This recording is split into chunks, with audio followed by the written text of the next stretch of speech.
नमस्कार। आज का जो टॉपिक है वो काफ़ी ज़्यादा इम्पॉर्टेंट है। इम्पॉर्टेंस इसलिए है कि नॉर्मली हम लोग कंफ्यूज रहते हैं कि हमारे इस ग्रह की महादशा आएगी तब ये प्लैनेट अपना मेजर इम्पैक्ट हमें देगा, मगर ऐसा नहीं है।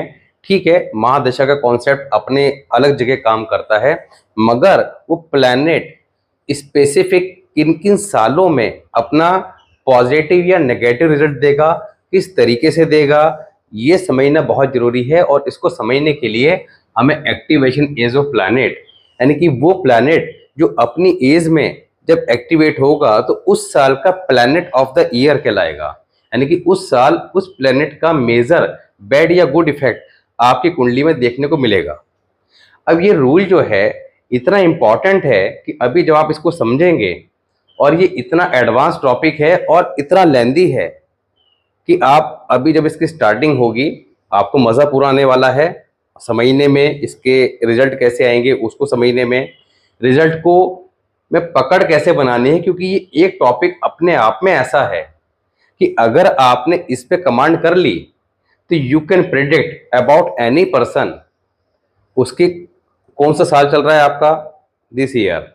आप समझ गए कैलकुलेशन करके एक सेकंड के अंदर कि इस साल ये प्लैनेट ऑफ द ईयर है इसका, और ये प्लैनेट इसकी कुंडली के अंदर इस हाउस में बैठकर पॉजिटिव है नेगेटिव है वो आपको अदर रूल से चेक करना पड़ेगा, जैसे कि हम बताते हैं पहले। तो आपको ये पता लग गया कि ये प्लैनेट इस साल ये नेगेटिव रिजल्ट देगा और ये काम इस साल नहीं करने वाला, अदरवाइज ये बहुत ज्यादा अपने बैड इफेक्ट देना स्टार्ट कर देगा। वो कैसे देगा उसको भी एग्जाम्पल के थ्रू समझने की कोशिश करेंगे, पूरा डिटेल में बात करेंगे। बहुत ही इंपॉर्टेंट टॉपिक है।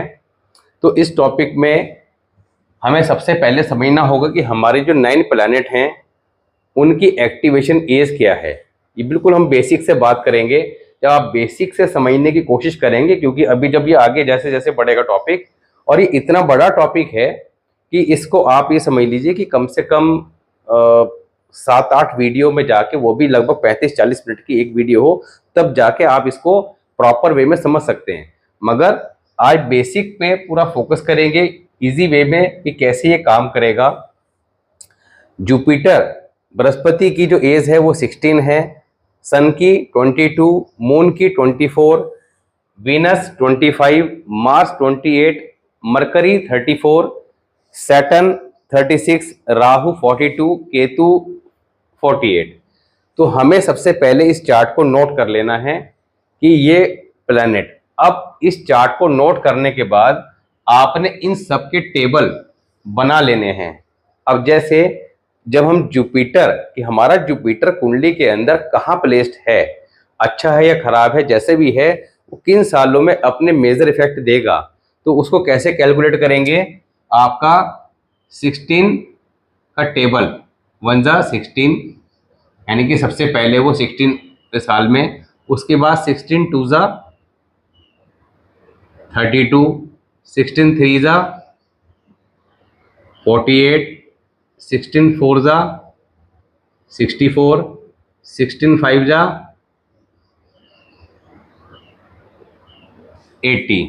तो इस तरह से आप इस टेबल को आगे बढ़ा लेंगे, यानी कि सबसे पहले आपकी लाइफ के 16वें साल में ये अपना इफेक्ट देगा, फिर आपका 32वें, फिर 48वें। इस तरह आप 16 का टेबल लर्न करके आप उसको बता सकते हैं कि आपके 16वें साल में ये घटना घटी।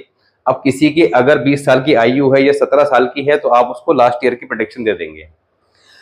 किसी की 33 साल की है, 34 साल की है, तो आप उसको 32वें साल की प्रेडिक्शन दे के बता सकते हैं। किसी का 32वां चल रहा है या 32वां शुरू होने वाला है तो आप उसको बता सकते हैं कि नेक्स्ट ईयर आपके ये चीजें घटेंगी, और इस तरह के बेनिफिट या नेगेटिव रिजल्ट जो भी हैं वो देखने को मिलेंगे। तो उसकी भी बात करेंगे, किस तरह के इफेक्ट आएंगे और कैसे देगा एग्जाम्पल के थ्रू। अब इसको कैलकुलेट कैसे करना है अपनी एज के अकॉर्डिंग, इसको भी समझना है। तो यहाँ पर एक डिटेल लेते हैं। अब देखिए, सबसे पहले बड़े ध्यान से समझिएगा, जुपिटर को समझने की कोशिश करते हैं कि ये आपके लाइफ में कैसे अपने रिजल्ट देगा, कब कब देगा। अब यहाँ पर हमने एक डेट ऑफ बर्थ ली है 3 मई 1970, 3 मई 1970। अब यहाँ पर जुपिटर की एक्टिवेशन एज कैसे निकालेंगे, तो क्या बताई थी कि 16 का टेबल, 16 का टेबल हमें याद कर लेना है। तो 16 का टेबल यानी कि 16 - 1 करेंगे सबसे पहली एक्टिवेशन एज निकालने के लिए, यानी कि 16 रनिंग ईयर, 15 कंप्लीट हो गए, 16वां साल स्टार्ट हुआ, वो उसकी एक्टिवेशन एज आएगी, यानी कि Jupiter will be the planet of the year at particular time period. कैसे? अब 1970, ये आप अपनी डेट ऑफ बर्थ इस तरह लिख सकते हैं, जैसे यहां पर एक लिखिए 3/5/1970, 16 - 1 15 आ गया, 15 इसमें ऐड कर देंगे तो क्या आया 1985। तो 3 मई 1985 से 3 मई 1986, ये जिसकी डेट ऑफ बर्थ है उसका ये 16वां साल है, यानी कि 15 कंप्लीट हो गए, 16वां साल 3 मई से स्टार्ट हुआ 1985 से और 3 मई 86 तक चला। अब इस व्यक्ति का ये जुपिटर की एक्टिवेशन एज पहली वाली आ गई। अब दूसरी कब आएगी 32वें साल में, तीसरी कब आएगी 48वें साल में। तो यहां पर अब ये देखना है कि इसको इस साल किस तरह के रिजल्ट मिलेंगे। तो यहां पर इस व्यक्ति का जुपिटर कुंडली में कहां प्लेस्ड है ये देखना होगा। अब फॉर एग्जांपल जुपिटर जो है वो आपका फर्स्ट हाउस में है, दैट इज लग्ना। अभी लास्ट में, अभी इस रूल को समझ लीजिएगा, लास्ट में आपको एक और भी ज्यादा इंपॉर्टेंट रूल इसी से रिलेटेड आपको बताएंगे कि आपको जुपिटर के लगन के साथ साथ और कौन कौन से रिजल्ट भी मिलने वाले हैं। तो सबसे पहले जुपिटर लगन में है इस व्यक्ति का बर्थ चार्ट में। अब ये बर्थ चार्ट का जुपिटर जो लगन में था ये 16वें साल के अंदर एक्टिवेट हो जाएगा और किस तरह से अपने रिजल्ट देगा। तो जुपिटर फर्स्ट हाउस, अब यहां पर Jupiter first house that is excellent, मगर कोई भी प्लैनेट किसी भी हाउस में अच्छा भी हो सकता है, खराब भी हो सकता है। अब फर्स्ट हाउस का जुपिटर है, नॉर्मली बड़ा शुभ माना जाता है, मगर खराब भी हो सकता है, खराब के बहुत सारे रूल बता रखे हैं, तो उसकी बात अभी नहीं करेंगे। अभी हम समझेंगे कि जुपिटर अगर फर्स्ट हाउस में हुआ तो क्या रिजल्ट देगा। परिवार के सुखों में वृद्धि, यानी कि good for family, property, good for property, good for education, supports from बड़े अधिकारियों से सहयोग की प्राप्ति, good for senior government officer. साथ ही अगर यहां पर यही जुपिटर खराब पोजीशन में हुआ तब फादर इन ट्रबल, धन के नुकसान, फाइनेंशियल लॉसेस। अब फादर इन ट्रबल यानी कि फादर की कोई हेल्थ इश्यू आ सकते हैं, फादर को कोई नुकसान हो सकता है फाइनेंशियल रिलेटेड। इस तरह से उस साल धन के लिए भी आपके लिए शुभ परिणाम नहीं देगा, फैमिली के अंदर भी थोड़ा समस्या रहेगी, यानी कि जिन चीजों में ये अभी पॉजिटिव है उन्हीं चीजों में यह नेगेटिव रिजल्ट भी देगा।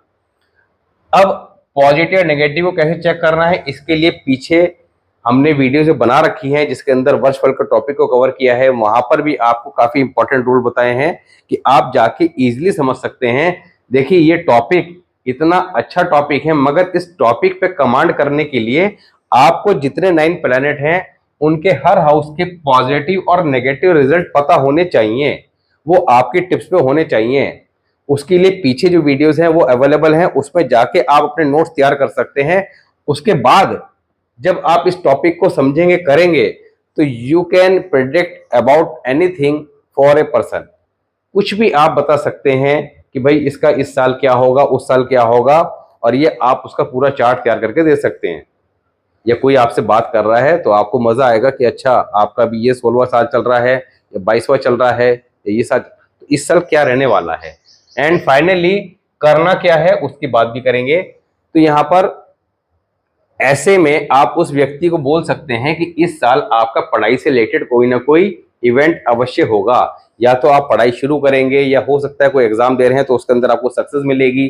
तीसरा, आपके फादर को कुछ प्रमोशन भी हो सकता है, कोई ग्रोथ भी मिल सकती है। अगर खराब हुआ तो उल्टा कि पढ़ाई के अंदर दिक्कत आएगी, अगर आप कोई एग्जाम देने जा रहे हैं तो उसमें समस्या आएगी।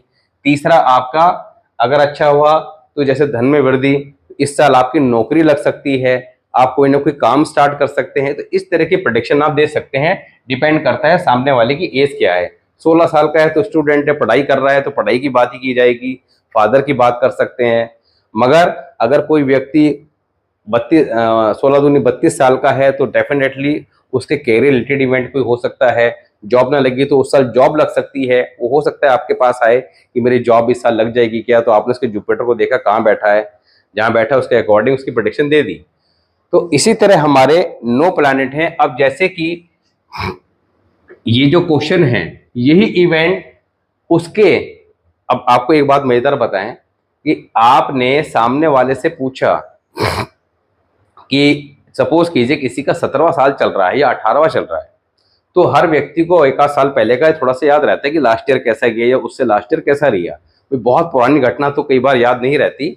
अब किसी का 18वां साल चल रहा है और आप उससे पूछते हैं कि आपके 16वें साल के अंदर इस टाइम पीरियड में क्या हुआ था, कुछ एजुकेशन रिलेटेड अच्छा इवेंट हुआ, फादर के लिए कैसा रहा। अब आपको ज़्यादा बहुत प्रोडिक्शन करनी नहीं आती, मगर आपने दिमाग का इस्तेमाल किया और उसी से उसके बारे में थोड़ा सा पूछ लिया। अब 16वें साल को उसने बता दिया कि यस मेरे फादर को जो है बहुत ज़्यादा फाइनेंशियल लॉस हुए थे, उनकी हेल्थ इशू बहुत ज़्यादा आए थे, तो आप समझ गए कि उसका जुपिटर अगर यहाँ पे जैसे फर्स्ट हाउस की बात चल रही है, फर्स्ट हाउस में है, तो डेफिनेटली ये खराब पोजीशन में है। अब खराब पोजीशन में है तो आपको ये पता है कि 16वें साल में जो इसने रिजल्ट दिए हैं, तो वहीं कहीं ना कहीं परेशानियां दोबारा आगे के सालों में देगा। कब देगा? 16 का टेबल आप याद कर लो, उसके अकॉर्डिंग बता दो कि 16 दूनी 32, 32 दूनी 16 तिया 48, इस तरह करके आप बता सकते हैं। तो यहाँ पर इस जातक का जुपिटर ठीक था। अब इसके इस साल के अंदर तो इसने एजुकेशन में आपका चेंज किया था, बट जब ये जातक दोबारा जुपिटर की एक्टिवेशन ऐसे यानी कि 32वां साल, यानी कि 32 साल कैसे निकालेंगे? 3, 5, 19, 70, सेम इसी तरह लिखा, 16 इंटू 2 32, अब 32 में से 1 माइनस किया 31, 31 ऐड कर दिया तो 2001, यानी कि 3 मई 2001 से 3 मई 2002 इस टाइम पीरियड में आप सेम क्वेश्चन रिपीट करेंगे। तो पढ़ाई शुरू करी तो ऐसे जातक का जवाब आया कि उसने अपनी एजुकेशन स्टार्ट करी, उसका प्लेसमेंट हुआ, जॉब की स्टार्टिंग मिली और उसने जो है आपका नया कोर्स शुरू किया अपनी किसी न किसी चीज में। तो ये चीजें आपको अवश्य ही देखने को मिलेंगी। अब सेकंड एग्जांपल लेते हैं। सेकंड एग्जांपल में जुपिटर फर्स्ट हाउस की जगह 7th हाउस, फर्स्ट हाउस का जुपिटर नॉर्मली काफी ज्यादा शुभ माना गया है, 7th हाउस का उतना ही खराब माना गया है।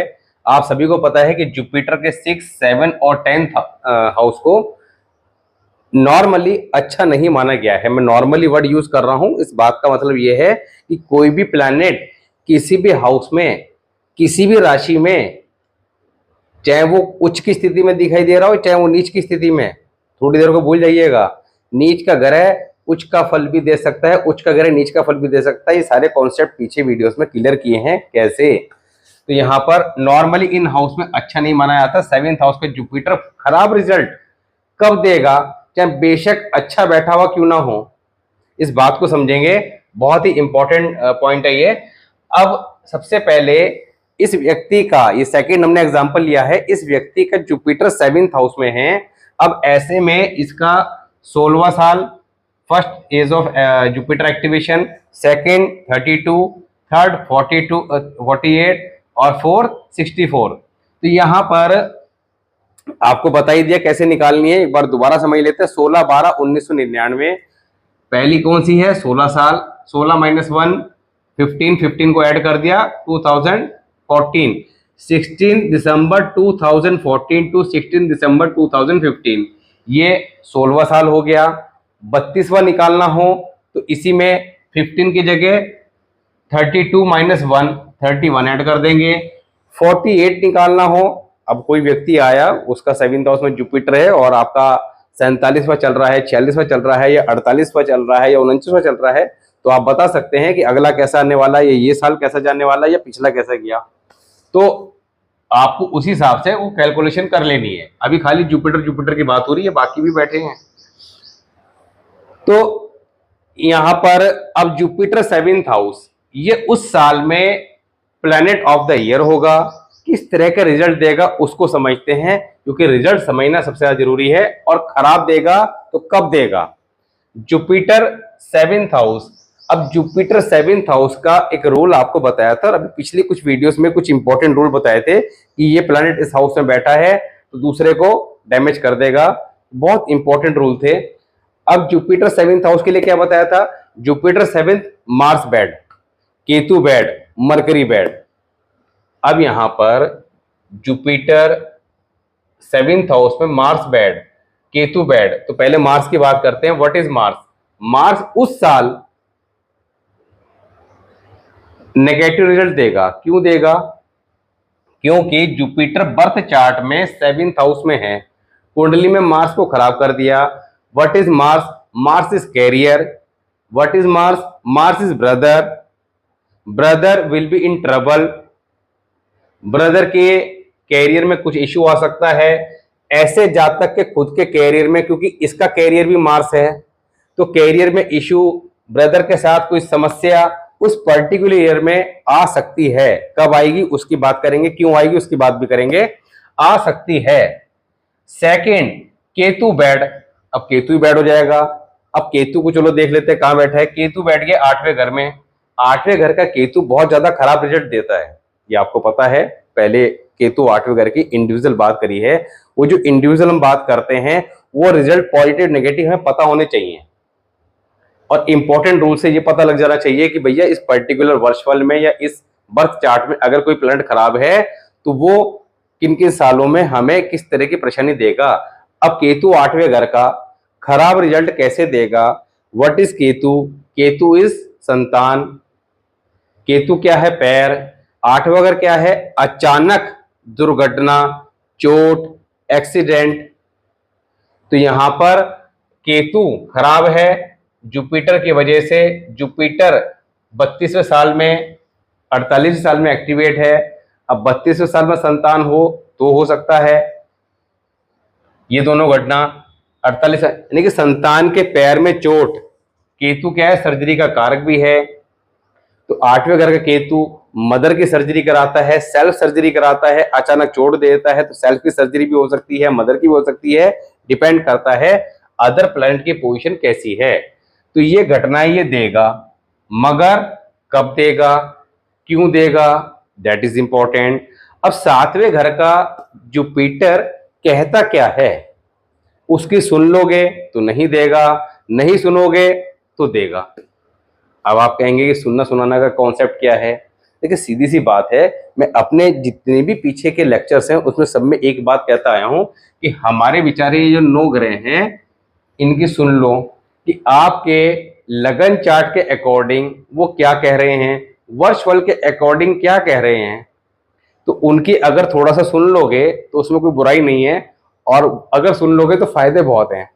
तो 7वें घर का जुपिटर क्या कहता है कि भैया पूजा पाठ ज्यादा ना करो, घर में मंदिर ना रखो, जितनी पूजा पाठ करोगे उतने ज्यादा जीवन में दुखी रहोगे। जिनके 7वें घर में जुपिटर होता है इनको स्पेशली आदत होती है 2-2 घंटे पूजा पाठ करने की, और इनकी मैरिड लाइफ में ट्रबल रहता है क्योंकि शुक्र का घर है। तो यहां पर मैरिड लाइफ में ट्रबल क्रिएट करेगा। तो उस साल 7वें घर का Jupiter trouble in married life, trouble in career, trouble in brother, trouble in child, child की सर्जरी, पैर में चोट, एक्सीडेंट, कुछ ना कुछ घटना इस तरह की घटेगी। कब घटेगी? 7वें घर का जुपिटर पूजा पाठ के लिए मना कर रहा है। अब जब भी जुपिटर 7वां एक्टिवेट होगा 32वें साल में, 48वें साल में, 64वें साल में, उस साल वो व्यक्ति जिस काम को जुपिटर मना कर रहा है वो ही काम जरूर करेगा। It is the speciality of astrology कि वो प्लैनेट नॉर्मली एक व्यक्ति जिस काम को मना किया जाता है वो काम जीवन में अवश्य करता है। आधी प्रॉब्लम तो इसी वजह से होती है कि जिसको जो काम मना है वो काम करेगा। जिसको मंदिर जाना चाहिए वो जाएगा नहीं, जिसको नहीं जाना चाहिए वो सबसे ज्यादा जाएगा, जिसको मंदिर का प्रसाद खाना चाहिए वो खाएगा नहीं, जिसको नहीं खाना चाहिए वो डेली मंदिर पहुंच के प्रसाद खाएगा। That is problem. जिसको घर में पूजा पाठ नहीं करनी वो सबसे ज्यादा करेगा। अरे साहब मैं तो 6 माला इसकी करता हूँ, ये वाला स्तोत्र और ये चालीसा वो चालीसा 2-2.5 घंटे लगा देते हैं। बहुत अच्छी बात है। जिसको करनी चाहिए, मैं तो पूजा पाठ वूजा पाठ कुछ करता ही नहीं, उसका जवाब ये होगा। मतलब जो करना है उसके जस्ट अपोजिट चलना है हमने। हमने क्या चलना है, वो प्लैनेट्स हमारे को मूव कराते हैं। We are just like a कठपुतली, वी आर नथिंग, तो all thing is done by the planet. तो understand the concept and it is the game of chess.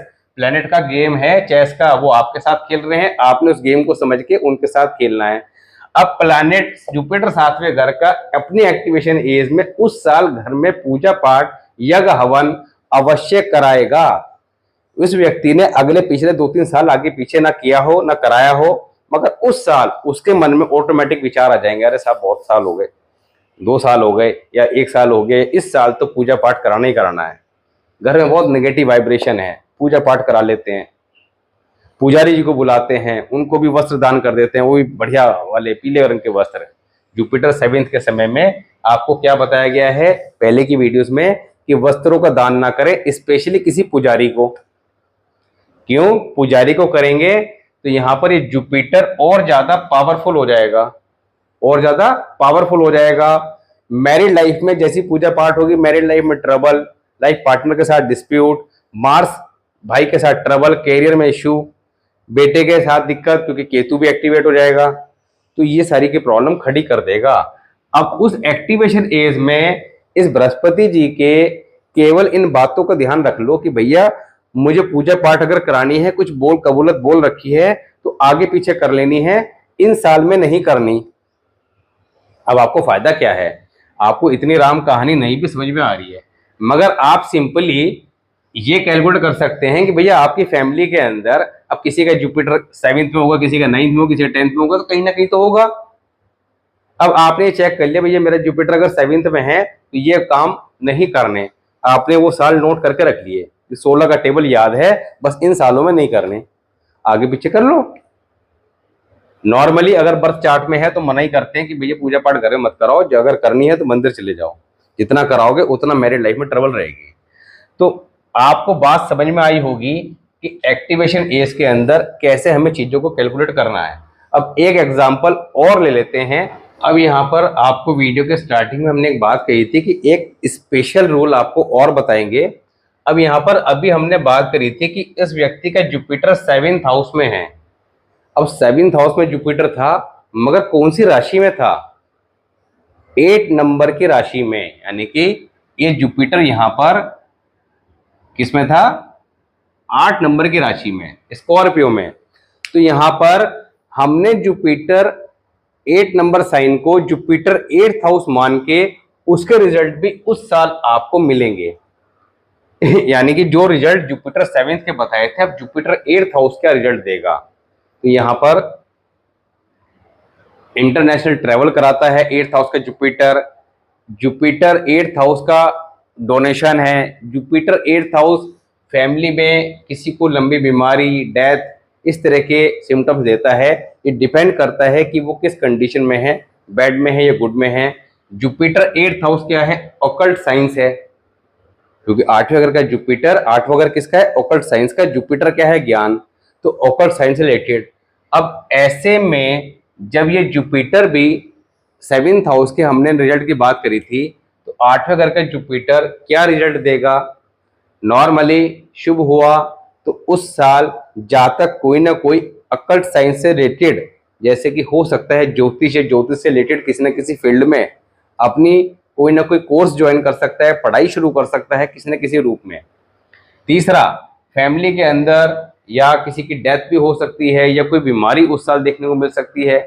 इस तरह के इशू आते हैं। अब डिपेंड करता है कि कौन सा प्लैनेट किस साल में किस तरह की पोजीशन में है। अच्छा, यहाँ पर सबसे इंपॉर्टेंट बात क्या आती है कि जुपिटर या किसी प्लैनेट की हम बात करें तो हम हमेशा ही कहते हैं कि भैया रेमेडीज को समझ लीजिए करनी कैसे है। तो हम बताते हैं कि वर्ष फल के अकॉर्डिंग भी रेमेडी करनी है और लगन चार्ट के अकॉर्डिंग भी। तो लगन चार्ट के अकॉर्डिंग बाय बर्थ कोई प्लैनेट हमारा खराब पोजीशन में है तो वो ठीक है, खराब पोजीशन में है, आपने रूल अप्लाई करके चेक कर लिया कि ये खराब पोजीशन में दिखाई दे रहा है, बट वहां पे हमने बता रखा है कि क्या प्रिकॉशन, क्या रेमेडीज, यानी कि प्लैनेट्स की सुन लो वो क्या कह रहा है। सुनने के बाद उन चीजों को अपने लाइफ में अप्लाई कर दो कि ये काम करने या नहीं करने। अब जब ये काम जितनी जल्दी हम अप्लाई कर देते हैं, बचपन में कर दिए, तो जब तक आप थोड़ा सा बड़े होंगे वो जुपिटर आपका ठीक हो चुका होगा। 40 साल की उम्र में किए कि साहब परेशानियां थी, किस कारण थी साहब? जुपिटर इस हाउस में था, इसकी वजह से थी, खराब पोजीशन में था, तो तब शुरू करें तो वो आने वाले 2-4 साल के अंदर आपको ग्रेजुअली ठीक करता चला जाएगा। तो डिपेंड करता है कितना जल्दी हम चेक करते हैं, मगर आप जितना जल्दी इसको ठीक कर लेंगे बर्थ चार्ट के प्लैनेट को, तो अपनी एक्टिवेशन एज में फिर वो उन सालों में आपको नेगेटिव रिजल्ट नहीं देगा। प्रिकॉशन याद रखनी है, क्योंकि नेगेटिव रिजल्ट का मतलब ये है कि ठीक है वो पॉजिटिव बैठा हुआ था, आपको कुछ अच्छा करने के लिए बैठा हुआ था, मगर आपने उसकी नहीं सुनी और उसके अंगेंस्ट जाकर वो काम उस साल कर लिए, जैसे आपको भी एग्जांपल के थ्रू बताया। और अगर आपके पास कोई चार्ट हो तो उन चार्ट्स के अंदर ये चीजें आप अप्लाई कीजिएगा कि किसी का 7th हाउस में, फर्स्ट हाउस में, अभी 2 एग्जाम्पल दिए, it is just for example. आपको भी ये सैंपल दिखाया कि अगर इस तरह के फॉर्मूले से हम किसी भी साल के प्रेडिक्शन निकालनी है तो बिना कुछ चेक करे वो प्रेडिक्शन कैसे निकालें। तो आपको इन फॉर्मूलों को याद रखना है और अपने पास 10-20 चार्ट में उन चीजों को अप्लाई करना है, प्रैक्टिस करनी है। जब तक प्रैक्टिस नहीं करोगे तब तक बात कोई समझ में आएगी नहीं। तो ये किया, अब आपने उसको ठीक कर लिया तो वो अपनी एक्टिवेशन एज में आपको पॉजिटिव रिजल्ट ही देगा। तीसरा, अब किसी का सपोज कीजिए जुपिटर, हमने यहाँ बात करी 7th हाउस में अच्छा नहीं है, 10th में अच्छा नहीं, 6th में जुपिटर है। 6th में जुपिटर क्यों खराब है? क्योंकि 6th हाउस का नेचुरल कारक मरकरी है। अब mercury is the enemy of Jupiter, Jupiter बैठ जाता है तो यहाँ पर मरकरी को खराब करता है। अब मरकरी कुंडली में, अब जुपिटर मान ली यहाँ पे जैसे ये एज की बात करी, किसी का जुपिटर 6th हाउस में होता तो उसकी एक्टिवेशन एज में, अब जैसे एक बच्चा है उसकी 2/4/2002 है, उसकी एक्टिवेशन एज यानी कि 16वां साल कौन सा बैठा? 2017, यानी कि 2 अप्रैल 2017 से 2 अप्रैल 2018। अब इस पर्टिकुलर ईयर में जुपिटर 6th हाउस एक्टिवेट होगा, एक्टिवेट होगा तो यानी कि मरकरी खराब का रिजल्ट भी आएगा। यानी कि उस साल, क्योंकि जुपिटर 6th हाउस मरकरी को खराब कर रहा था, जब ये 6th हाउस का जुपिटर 16वें साल में एक्टिवेट होगा, उस साल आपको वर्ष फल में ये देखना होगा कि मरकरी कहाँ है। तो मरकरी आपने देखा कि भाई फर्स्ट हाउस में है। अब मरकरी फर्स्ट हाउस में है तो मरकरी फर्स्ट हाउस का जो है वो नॉर्मली आपका बहुत अच्छा नहीं माना जाता, कुछ मामलों में अच्छा रिजल्ट भी देता है। डिपेंड करता है हर प्लैनेट का कि वो अच्छी पोजीशन में खराब पोजीशन में रूल लगा के। तो ऐसे में पढ़ाई में मन नहीं लगेगा बच्चे का, उसके मरकरी क्या है, स्किन रिलेटेड इशू जी उस साल परेशान करेंगे। तो इस तरह की परेशानी उस साल आएगी। जब आएगी तो उसके लिए आप मेंटली प्रिपेयर हो जाएं, वर्ष फल के अकॉर्डिंग रेमेडी परफॉर्म कर दें टाइमली कि भाई इस साल ये इस तरह का रिजल्ट देगा या उसके पीछे का कारण ये है, रेमेडी परफॉर्म कर दी, बात खत्म। तो परेशानी से बच लिए। कोई साल बहुत खराब है तो रेमेडी करके शांति से चुपचाप बैठ गए, ठीक है, वो 100% खराब था, रेमेडी परफॉर्म करके 10-20-30% अपना रिजल्ट दे पाया, अच्छा था। तो उस साल आपने ज़्यादा चीज़ों को गेन कर लिया, अपने आने वाले सालों के लिए प्लानिंग कर ली कि भाई 4 साल बाद जो है सर्जरी के योग आ रहे हैं, अभी से वो करा लिया, मेडिकल इंश्योरेंस। तो ये सब चीज़ें क्या होती है, एस्ट्रोलॉजी आपको लाइफ को मैनेज करने में, ठीक करने में इस तरह से हेल्प करती है।